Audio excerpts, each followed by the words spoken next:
వక్రతుండ మహాకాయ సూర్యకోటి సమప్రభ నిర్విఘ్నం కురు మే దేవ సర్వకార్యేషు సర్వదా. ఓం గం గణపతివే నమో నమః. ఓం గం గణపతివే నమో నమః. ఓం గం గణపతివే నమో నమః. ఓం నమః శివాయ. ఓం నమః శివాయ. ఓం నమః శివాయ.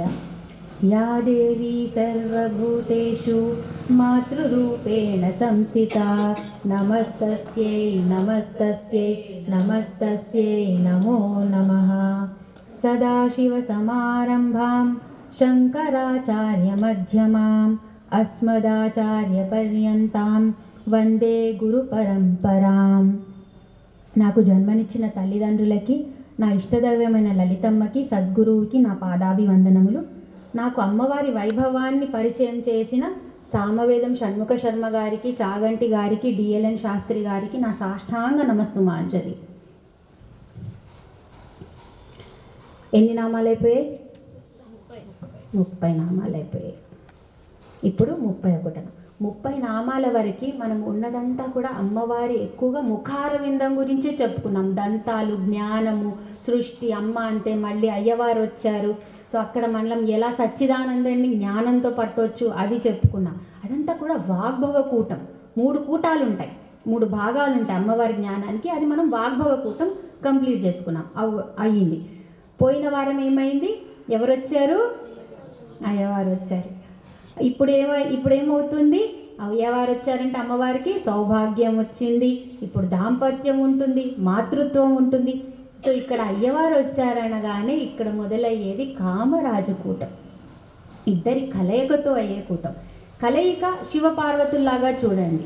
ఆ తర్వాత ఇంకో రకంగా ఇక్కడ యోగా అంటే ఏంటి? యూనియన్, కలిసేది. ఎవరిని కలపాలి? మీ ఆత్మని ఆ పరమాత్మతోని కలపడమే యోగా అన్నమాట. అదే ఇప్పుడు శివపార్వతులు చేసేది కూడా అదే. నిన్న మనం ఏం చేసుకున్నాం? అయ్యప్ప పడి పూజ చేసుకున్నాం. అయ్యవారు అమ్మవారు కలిసేసరికి కలిసిన 5 రోజులకే మన దగ్గరికి ఎవరు వచ్చారు? పిల్లలందరూ వచ్చేసారు కదా. ఊరికేనేనా? నా కోసం ఇది ఊరికేనే కాదు. ఇక్కడ ఏం జరుగుతున్నా దాని తర్వాత ఏవైతే జరుగుతున్నాయో దానికి ఒక అర్థం ఉంది, పరమార్థం ఉంది. యాక్సిడెంటల్ అనేది నాకు తెలియదు, అనుకోకుండా జరిగింది లేదు, అదంతా నేను నమ్మను. సో ఎవరు వచ్చారు? పైన ఎలా డెకరేట్ చేశారు మనం గుర్తుందా? పైన అమ్మవారు ఉన్నారు, కింద ఎవరు ఉన్నారు? గణపతి ఉన్నారు. ఇక్కడ కార్తికేయుడు, మధ్యలో అయ్యప్ప ఎవరి పుత్రుడు? హరిహర సుతుడు. హరిహర అర్థమైంది, శివుడు. హరి ఇదేంటి? వీళ్ళిద్దరైతే పిల్లలు అర్థమైంది. మరి ఇక్కడ నుంచి విష్ణువుకి శివుడికి పుట్టిన పిల్లాడు, అదెలా? విష్ణువు ఎవరు? అమ్మవారే. అదొక అవతారం, మోహిని అవతారం. మోహిని అవతారంలో ఉన్నప్పుడు శివుడికి మోహినికి పుట్టిన అంశనే అయ్యప్ప స్వామి. మణికంఠగా పుట్టాడు, తర్వాత అయ్యప్ప స్వామి అన్నమాట. అది ఇంకా ఆనందం. అమ్మవారు అయ్యవారు కలవగానే 5 రోజుల్లో పిల్లలందరూ వరుసగా వచ్చారంటే కుండలినికి కూడా కావాల్సింది వాళ్ళే. ఎందుకంటే అయ్య ఇక్కడ ఉంటాడు, అమ్మ మొత్తం కింద ఉంటుంది. ఈ అమ్మని కదిపి కింద నుంచి ఫస్ట్ తీసుకెళ్ళేది గణపతి. బేస్ బుద్ధి ఆయన లేకపోతే కదలమన్నమాట, చంచల చెత్తం. అందుకే ఎలుకను చేసుకుంటాడు ఆయన వాహనంలాగా. ఎందుకంటే ఎలుకకి ఎప్పుడు చంచలం, కదులుతూ ఉంటుంది. దాన్నే ఎలుకగా వాహనం చేసుకున్నాడు అంటే అందుకే ఆయన కింద కూర్చుని ఉంటాడు. మూలాధారం దగ్గర ఉండే అధిపతి వినాయకుడు అన్నమాట. ఆ వినాయకుడే అమ్మని తీసుకెళ్ళి మెల్లగా ఇంకా కార్తికేయుడికి ఇస్తారు. కార్తికేయుడు కుండలిని, ఆయన మెల్లగా తీసుకెళ్ళి ఇక్కడున్న అయ్యవారితో కలుపుతాడనమాట. అక్కడికి వెళ్ళేసరికి మీకు చంద్రునికి ఎంత వెచ్చదనం చల్లదనం ఉంటుందో, ఆ వెచ్చదనం చల్లదనం మీకు ఎంత ఆనందంగా ఉంటుందో మీరు ఇక్కడికి చేరగానే, యోగలో ఆ స్థితికి చేరగానే ఒకటి మీకు అందరూ ఒకటే అనిపిస్తారు. రెండోది మీకు ఆనందానికి హద్దులు ఉండవు. ఈ 2 జరుగుతాయి, అదే సచ్చిదానందం. ఇప్పుడు మనం ఈ లలిత సహస్రనామం అయిపోయే లోపల దాన్నే చూస్తాం. ఎన్ని రకాలుగా చూడగలమో అన్ని రకాలుగా చూస్తాం. అమ్మవారు ఇప్పుడు సౌభాగ్యం, అయ్యవారు వచ్చారు. సో ఏం చేయాలి ఇప్పుడు? అమ్మవారు మంచిగా అలంకరించుకోవాలా వద్దా? అలంకరించుకోవాలి కదా. సో కనకాంగద కేయూర కమనీయ భుజాన్విత. భుజాన్విత అంటే ఏమర్థమైంది? ఎక్కడో ఇది దేని గురించి మాట్లాడుకుంటున్నాం? భుజాల గురించి మాట్లాడుకుంటున్నా. కనకం అంటే బంగారం. సో కనకాంగద కేయూర, అంగద కేయూర అంటే ఇక్కడ నుంచి ఇక్కడ వరకు ఉన్న చెయ్యి మొత్తం కవర్ చేస్తున్నారు అనమాట. ఇక్కడ అంగదాలు అనేవి పెట్టుకున్నారు, ఇక్కడ కేయూరములనే ఆభరణాలు వేసుకున్నారు అమ్మవారు అని. ఇది ఎలా ఉంది అంటే మీకు చతుర్బాహు సమన్విత ఐడియా ఉందా పేరు? అక్కడ కూడా 4 గీతలు. అమ్మవారు కాంతి కిరణం, కానీ అమ్మవారిని మనం అనంతమైన దాన్ని ఇంకా తక్కువ చేయాలని చతుర్బాహు కింద సమకూర్చాం. ఇది కూడా అదే అన్నమాట. సో ఎప్పుడైతే కూడా సంస్కృతంలో మీరు ఎప్పుడైతే భుజాలు అంటారో అవి నథింగ్ బట్ మీరు మ్యాథ్స్లోకి వెళ్తే లైన్స్ అన్నమాట. 4 గీతలు గీయండి, అదే స్క్వేర్. చతుర్బాహు సమన్విత, అక్కడే ఇవే భుజాలే. సో అమ్మవారి భుజాలు ఏంటి? నథింగ్ బట్ సూర్యకిరణాలే కదా. సో అందుకే ఇవి కూడా ఎలా బంగారం. అమ్మవారి గురించి చెప్తే ఎర్రదనం చెప్తాము, బంగారం అని చెప్తాము. అంటే కాంతి కిరణాలు దానికి సంకేతం, సృష్టికి సంకేతం. కాబట్టి ఈ కారణం పరిమళం ఇవి ఎప్పుడు వస్తూనే ఉంటాయి అన్నమాట. ఇవే పేర్లు వస్తూనే ఉంటాయి. ఇప్పుడు 32వ నామం రత్నగ్రేవేయ చింతాకలోల ముక్తా ఫలాన్విత. ఎంత మంచి పేరు! గ్రేవం. గ్రేవం అంటే కంఠం. గ్రేవం అంటే కంఠం. ఇప్పుడు మనం కంఠం దగ్గరికి వచ్చాం. ఇక్కడే చింతాకు పథకం. ఎవరిచ్చారు చింతాకు పథకం? ఎవరు చేయించారు? చేయించిని చింతాకు పథకము రామదాసు శ్రీరాముడి కోసం చేయించారు కదా. ఆ చింతాకు పథకం ఇక్కడ ఎన్ని కలుస్తాయో రాముడికి లలితమ్మకి. శ్రీపాద వల్లభలో శ్రీరామో లలితాంబిక అంటారు. అంటే రాముడు లలితమ్మ వేరు కాదు అని. ఇంకోటి ఎక్కడ విన్నాం? సేమ్ ఇదే వాడతారు ఇద్దరు విల్లు. ఏంటది? కోదండం. ఇప్పుడు మళ్ళీ చింతాకు వచ్చిందా లేదా? సో రత్నాలతో కూడిన చింతాకు పథం ఆభరణము. ఇంకా ముక్త అంటే ముత్యం అన్నమాట, ముత్యాలహారం. సో అటు ఇటు కదులుతున్న ముత్యాలహారం. అమ్మవారు ఎన్నో వేసుకున్నారు నగలు అన్ని, కానీ ఈ 2 చెప్పారు. వీటి అర్థం ఏదో ఉండొచ్చు కదా, అందుకే ఇవి బయటకు వచ్చాయి కదా. మామూలు అర్థం అంటే ఇప్పుడు రాసిన ప్రకారం అర్థంతో చూసుకుంటే రత్నాలతో కూడిన చింతాకు పథకంతో పాటు అటు ఇటు కదులుతున్న ముత్యాలహారం అమ్మ మెడలో ఉంది అని. సరే, ఇప్పుడు మెడ, కంఠం దగ్గర ఏమొస్తుందమ్మా? కంఠం నుంచే వాక్కు వస్తుంది, భాష వస్తుంది. సో ఇప్పుడు అమ్మవారిని మనం కంఠం నుంచే, అంటే ధ్యానం చేసిన చిన్నగా జపం లోపల చేసుకున్న ఇక్కడ నుంచే కదా చేసుకుంటాం, అంటే ధ్యానం. ఇప్పుడు చింతాక లోల అంటే ఏంటి? లోలాకులు అంటారు. లోలాకులు అంటే కమ్మలు. ఏం చేస్తాయి లోలాకులు? ఊగుతూ ఉంటాయి. సో ఇలా కదులుతాయి. లోలులు అంటే ఊరికే కదిలేవాళ్ళు. ఒక రోజు ఇక్కడ, ఇంకో రోజు అక్కడ, ఒక రోజు ఇది చేస్తూ ఉంటారు, ఇంకో రోజు మరుసటి రోజు వేరే. అంటే వాళ్ళకి ఒక స్థిరత్వం ఉండదు. ఇది నేను చేస్తాను, వన్ మైండెడ్నెస్ ఉండదు అనమాట. అలాంటి వాళ్ళకి ముక్త అంటే ఎవరు? ఎవరికైతే ఇంద్రియ నిగ్రహం ఉంది, ఎవరికైతే మనసు ప్లస్ ఇంద్రియాలు వాళ్ళ కంట్రోల్లో ఉన్నాయో వాళ్ళని ముక్తులు అంటారు. ముక్త ఫలాన్విత, చింతాకలోల ముక్త ఫలాన్విత. చింతాకలోల ముక్త అని రాశాను, ముక్త దీర్ఘం పెట్టాను. ముక్త ఆ ఫలాన్విత, అలా విడదీయండి. ముక్త ఆ ఫలాన్విత అంటే ఎవరికి ఏమి ఇస్తా అంటే ఎవరికి ఏదైతే వాళ్ళకి అది ఇస్తా అంటాం కదా, ఎవరికి వారికి అంతే. సో ఏం చేస్తుంది అమ్మవారు? లోలులు అటు ఇటు ఈరోజు అమ్మ ఇది అడుగుతున్నా, రేపొద్దమ్మ ఇంకోటి అడుగుతా. సరే అదే కానీ ముక్తులు అంటే ఎవరైతే ఇంద్రియ నిగ్రహం ఉంది వాళ్ళకి నమ్మ నువ్వే కావాలి, సరే అదే ఇస్తా. అంటే నీకేం కావాలో నేను అది ఇస్తా, అంతే కదా. ఎందుకంటే నేను ఇవ్వగలిగింది ఎంతో ఉంది, కానీ నీకు కావాల్సింది ఇస్తేనే నీకు ఆనందం. ఇప్పుడు పిల్లవాడికి అంతే కదా, మనం ఇది మంచిదిరా ఇది తిను అంటే వాడికి ఆనందమా? అది మనకు ఆనందం, వాడికి కాదు. వాడేమంటాడు, అమ్మ నాకు ఇదే కావాలి, అదే పెట్టాలి, వాడికి అదే ఇష్టం, వాడికి అదే ఆనందం. అమ్మ కూడా అదే చేస్తుంది. నీకు ఇది కావాలా తీసుకో, నీకు ఇది కావాలా తీసుకో. అమ్మ దగ్గర లేనిదేం లేదు. అమ్మ స్వీట్ షాప్, అన్ని స్వీట్లు, జిలేబీ, గులాబ్ జామ్, కలాకాన్ అన్నీ ఉన్నాయి. అన్ని స్వీట్లలో నాకు ఇది కావాలన్నావు, తక్కువ ధర ఇది ఇచ్చే బాగుందన్నావు, అదే ఇస్తుంది. ఇంకొకరు కొంచెం మంచిది అడిగాడు, అది కావాలి ఇస్తుంది. షాప్ కీపరే అన్ని పెట్టుకొని కూర్చుంటుంది. నా దగ్గర లేనిదంటూ ఏం లేదమ్మా, మీరు అడిగే స్థాయిలో నేను ఇస్తాను, మళ్ళీ నన్ను అనొద్దు. మనం ఏం చేస్తాం, ఒకటి అడుగుతాం, తర్వాత పక్కవాడిని చూసి నాకైతే ఇంతే వచ్చింది, వాడికి చూడు ఎంత వచ్చింది, నువ్వు అంతే కష్టపడ్డావు నీకు అంత వచ్చింది, మళ్ళీ ఎందుకు ఏడుపు కదా. ఇప్పుడు టీచర్ చెప్తుంది, చదువు చెప్తుంది, అయిపోయింది అక్కడ పని. ఇంటికి వచ్చి ఎవడు రివిజన్ చేస్తాడో వాడికి ఫస్ట్ ర్యాంక్ వస్తుంది, కానీ రివిజన్ చేయకుండా ఆడేటోడికి ఎందుకు వస్తుంది?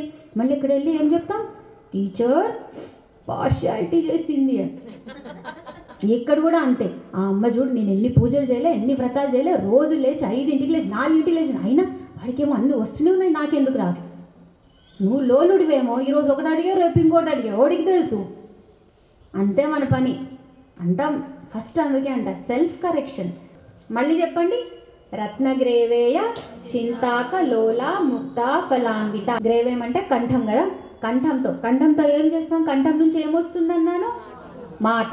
మాట అంటే సరే, మాట అంటే అర్థం ఉంటే మాట అంటాం. ఏం మాట లేదు, శబ్దం అందామా?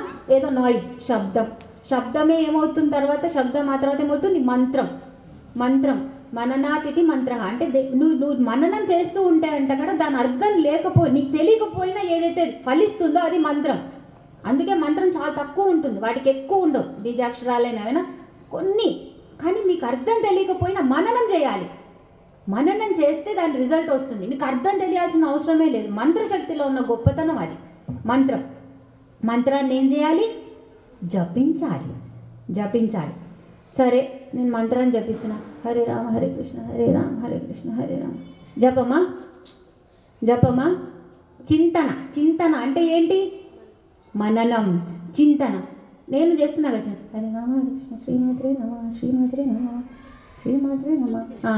అయ్యిందా? ఇది నాకు వస్తుందా? రావాల్సింది రాదు అంటే నేను ఎలా చేయాలి మరి? మననం లోలా, ఇక్కడ ఒకటి ఉంది మళ్ళీ, చింతాక లోలా అన్నాను కదా, అది ఆసక్తి అని కూడా ఇంకొక అర్థం అన్నమాట దానికి. సో ఎలా చేయాలి మనం? కదులుతున్నాను అని ఆసక్తి కూడా దానికి ఇంకో అర్థం. చాలా అర్థాలు ఉంటాయి, ఎగ్జాంపుల్స్ లాగా. సంస్కృతం చాలా మంచి భాష, మనకు కొంచెం దాని మీద పట్టు ఉండాలి. సో ఆసక్తితో చేయాలి. ఆసక్తితో చేస్తే నాకేం వస్తుంది? నాకేమైనా వస్తే కదా నేను చేస్తాను, లేకపోతే నాకెందుకు? అప్పుడు ఏమొస్తుంది? ముక్త అంటే ఏంటి? మోక్షం. సో ఉపాసకుల లెవెల్లో ఇది ఇస్తుంది, మన లెవెల్లో మన కోరికలను తీరుస్తుంది. మొదటి లెవెల్లో విగ్రహ రూపం వచ్చేసరికి అమ్మవారిని దేంతో అలంకరించారో చెప్పారు. ఎన్ని అర్థాలు ఉన్నాయో కదా లోపల. మళ్ళీ చెప్తున్నాను, ఇది సామవేదం గారు చెప్తారు, నా మాట కాదు, గట్టిగా ఒక్క నుంచి చెప్తారు. అమ్మా, ఎక్కడైతే ఆభరణాలు వస్తున్నాయో, ముత్యాలు వస్తున్నాయో, రత్నాలు వస్తున్నాయో, అవి మంత్రాలు, అవి బీజాక్షరాలు నిక్షిప్తమై ఉంటాయి. అవి మనకి చెప్పకూడదు, మనకి లేదు, ఉపదేశాలు లేవు కాబట్టి. కానీ నామం చదివినా మీకు అంతే వస్తుంది ఫలితం. ఇప్పుడు ఏంటంటే మనం అర్థం తెలుసుకొని చదువుతున్నాం కాబట్టి మనం మధ్యలో ఉన్నాం. ఉపదేశానికైనా ఇక్కడ ఓకే, ఏ నామం అర్థం లేకుండా మధ్యలో ఉన్నాం కాబట్టి ఖచ్చితంగా వస్తుంది. ఏంటంటే మీ మనసు దానిలో పడుతుంది కదా, దాని మీద లగ్నం అవుతుంది కాబట్టి ఎలా అయినా ఫలితం ఉంటుంది. ఇదంతా కామరాజు కూటం అంతా కూడా ఆభరణాలు, అమ్మవారి సౌభాగ్యం, దాంపత్యం, ఇదే ఉంటుంది. సో ఇది అలాంటి ఒక అర్థం ఇచ్చే నామం. ఇప్పుడు ఇంకొక నామం, ఇది కూడా కామేశ్వర ప్రేమరత్నమణి ప్రతిపనస్తిని. ఈ నామం వచ్చినప్పుడు నాకు ఎలా చెప్పాలి, దీన్ని ఎలా చెప్పాలి అనే దగ్గరే ఉన్నాను. ఒక్కటే చెప్తున్నాను, అమ్మవారిని అమ్మలా చూడండి. అమ్మవారిని కాదు, ప్రతి ఆడదాన్ని అమ్మలాగా చూడండి. ఏది తప్పుగా అనిపించదు.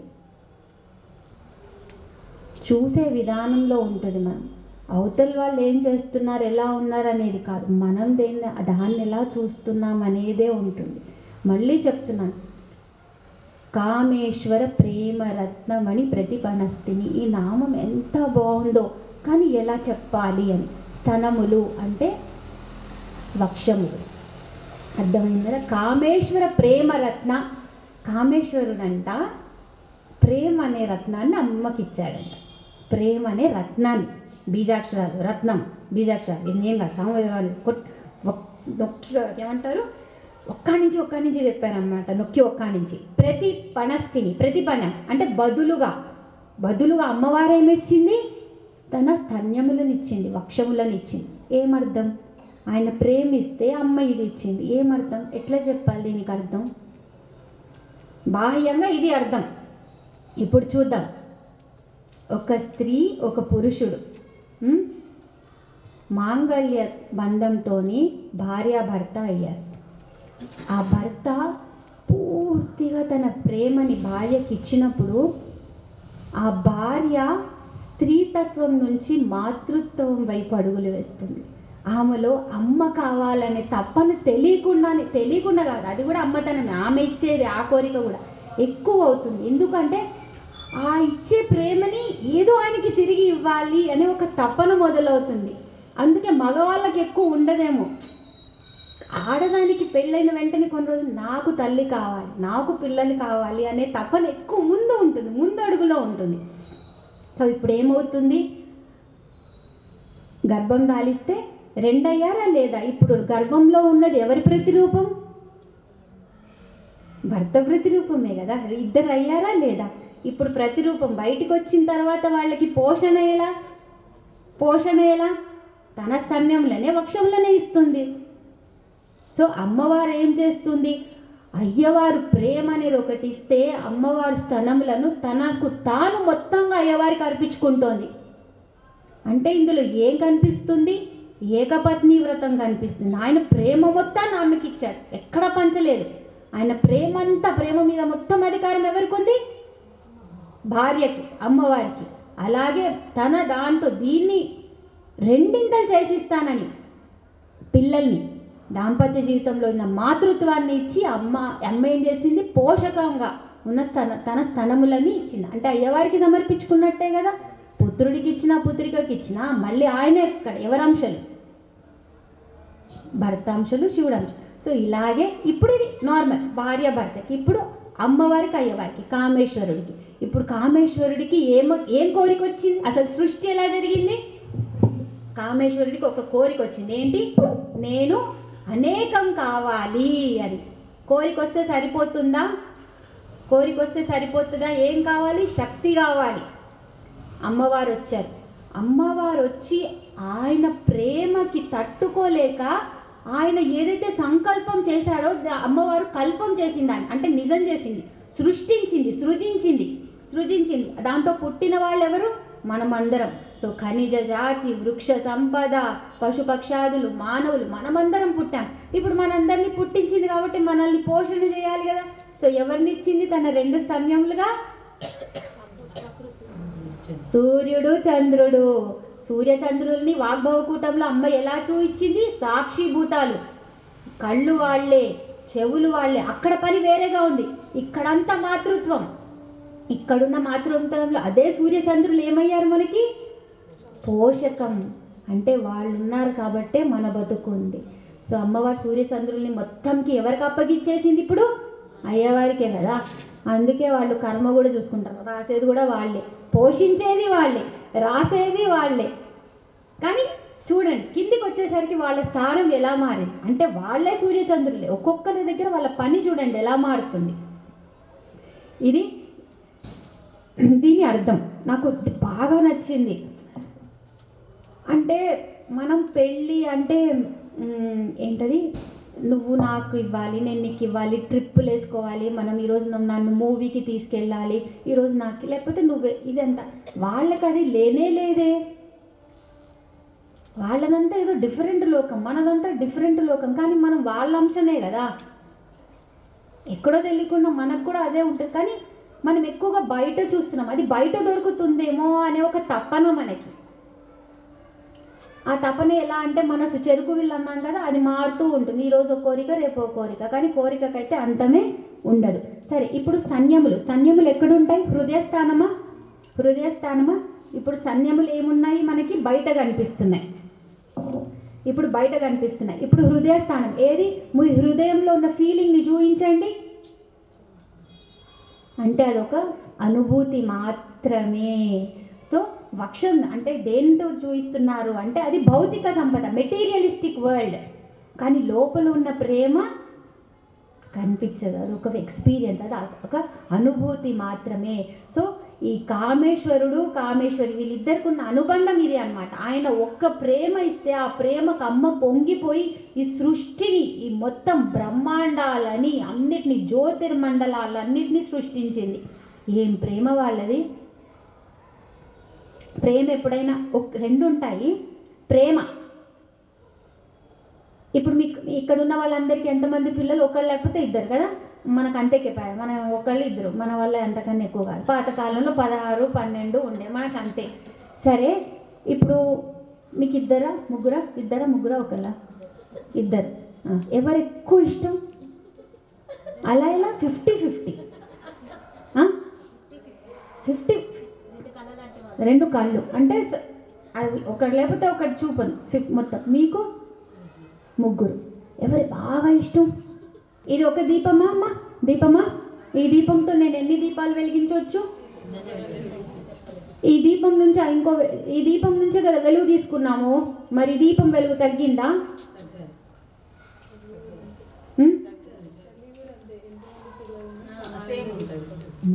సో ఎంతమంది ఉన్నా అది పెరుగుతూ ఉంటుంది తప్పించి తరగదన్నమాట.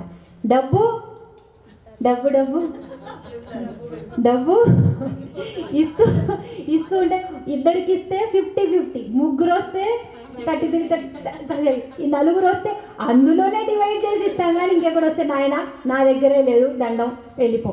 అర్థమైందా? భౌతిక సంపద ఏదైతే ఉందో పంచితే తరిగిపోతుంది. ఆధ్యాత్మిక సంపద, లోపల ఆనందం మీరు ఎంత మందికి ఇస్తే అంత పెరుగుతుంది. అమ్మ కూడా చేసింది అదే, మనం కూడా అమ్మలైనప్పుడు చేసేది అదే. మనం పిల్లలకి లెక్క పెట్టారే, నీకు 50 ఇస్తాను, నీకు 50 ఇస్తాను, డబ్బు అంటామే, మన ప్రేమను అనలేము. ఆ అమ్మ కూడా ఎలాంటిది, ఆ అమ్మ నాన్న వాళ్ళు ఎలా అనగలరు? సో మనం అందరం వాళ్ళకి సమానం. సో వాళ్ళని ఏం చేశారు? సూర్య చంద్రుల్నే ఇచ్చేశారు, వెళ్ళండి వీళ్ళని పోషించండి. రూల్, నువ్వు ఈ టైంకి రావాలి, సూర్యుడు రావాల్సిందే, చంద్రుడు నువ్వు ఈ టైంకి రావాల్సిందే. మళ్ళీ ఎంత రూలో దానికి అస్సలు తగ్గేది లేదు. పిల్లల కోసం పెట్టింది రూల్ ప్రకారం. మనం కూడా అంతే, ప్రేమ ఉండాలి, స్ట్రిక్ట్గా కూడా ఉండాలి.